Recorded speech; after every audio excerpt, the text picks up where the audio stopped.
Tuesday morning, June 24th, 2026. The gaming world hung on every word of Rockstar's official pre-order announcement for Grand Theft Auto 6, waiting for the price and the release date. But buried at the bottom of that announcement was a sentence that forced millions of players to reread it. For the physical edition, Rockstar confirmed you receive a plastic box, some artwork, and a 25-digit code printed on paper. No disc, no data.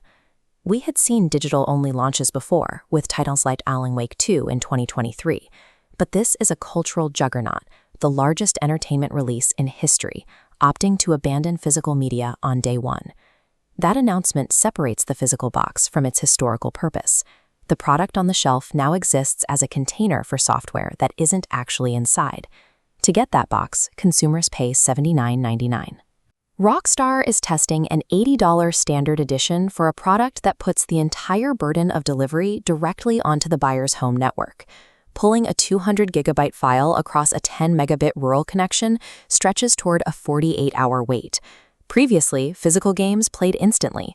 Now, offline gamers pay a premium to leave consoles running for 2 days just to start playing. This dynamic bypasses the utility of the physical retail store. When the box contains a PSN or Xbox store code, the trip to a local shop becomes an errand to a middleman for a digital file. An $80 purchase now secures a digital access token, restricted by network terms and wrapped in cellophane. Rockstar's official justification points to logistics. They argue that 200 gigabytes of data would require multiple multi-layer Blu-ray discs, increasing manufacturing costs and complicating the installation. Shipping physical media costs publishers $12 a unit. Sell 10 million copies without a disc, and that $120 million expense drops to zero. But savings are only part of the story. A digital code is a one-time activation, tethered to a single identity. Type that 25-digit string into your console, and the game is bound to your account. You cannot lend it to a friend, or trade it in for store credit after you finish the story.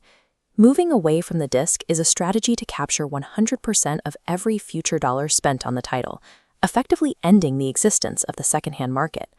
To maintain this ecosystem, the software industry relies on a legal distinction. They have moved video games from owned goods into revocable service licenses. Legally, this is contested ground. In 2012, the Court of Justice of the European Union ruled in UsedSoft versus Oracle that consumers should have the right to resell downloaded digital software. The United States has no such protection for digital files. However, in late 2024, California passed Assembly Bill 2426 to bring transparency to these transactions. Because of that law, digital storefronts must now show you an explicit warning. You have to acknowledge that your purchase is only a license to play the game, and that your access could be revoked. Console manufacturers are aligned with publishers to enforce this shift. Sony and Microsoft take a 30% commission on digital sales, and hardware like the digital-only PS5 makes it impossible to transfer your license to anyone else.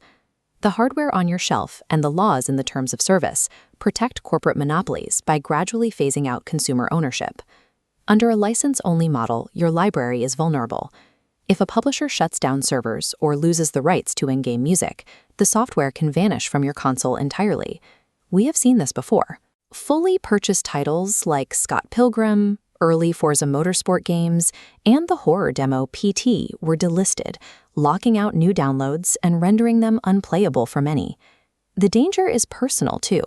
If your central network account faces a suspension or a security breach, you lose access to every game you paid for.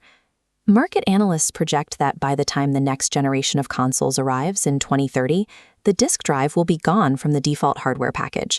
Without physical media, game preservation and your personal collection exist at the mercy of a corporate server. Grand Theft Auto 6 is the industry's ultimate test balloon. Rockstar is betting that the desire for the game will outweigh any concerns about an $80 box with nothing inside it. This line graph shows the likely result. Market analysts at Circana predict that if this launch succeeds, 80% of all major AAA games will be completely digital by 2028. There is a growing pushback.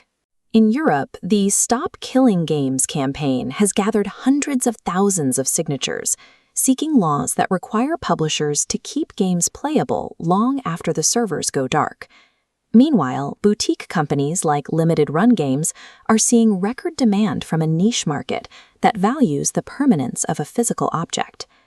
The empty box on the retail shelf represents a trade-off.